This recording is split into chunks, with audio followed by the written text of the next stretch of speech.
ইনকিলাব মঞ্চের আহ্বায়ক ওসমান হাদী হত্যার প্রধান আসামি ফয়সাল করিম মাসুদ ও সহযোগী আলমগীরকে গ্রেপ্তার করেছে ভারতের পশ্চিমবঙ্গ পুলিশের স্পেশাল টাস্ক ফোর্স। এই তথ্য নিশ্চিত করেছে ভারতীয় বার্তা সংস্থা ANI। তাদের প্রকাশিত প্রতিবেদনে জানানো হয়, শনিবার মধ্যরাতে ভারত বাংলাদেশ সীমান্তবর্তী উত্তর 24 পরগনা বনকা এলাকা থেকে তাদের গ্রেপ্তার করা হয়। আসামিদের বিধাননগর আদালতে হাজিরের পর নেওয়া হয়েছে 14 দিনের পুলিশি হেফাজতে।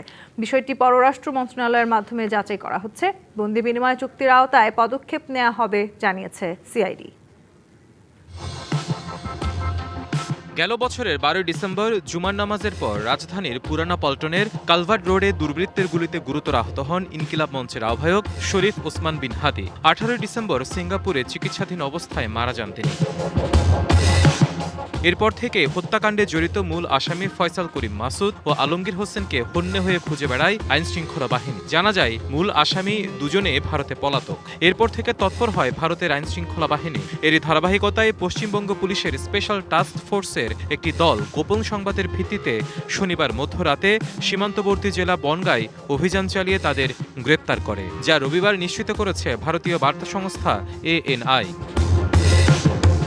পশ্চিমবঙ্গ পুলিশের স্পেশাল টাস্ক ফোর্স আরও জানায়, দুজনকে বিধাননগরের আদালতে হাজির করার পর আদালতের নির্দেশে 14 দিনের পুলিশি হেফাজতে নেওয়া হয়েছে।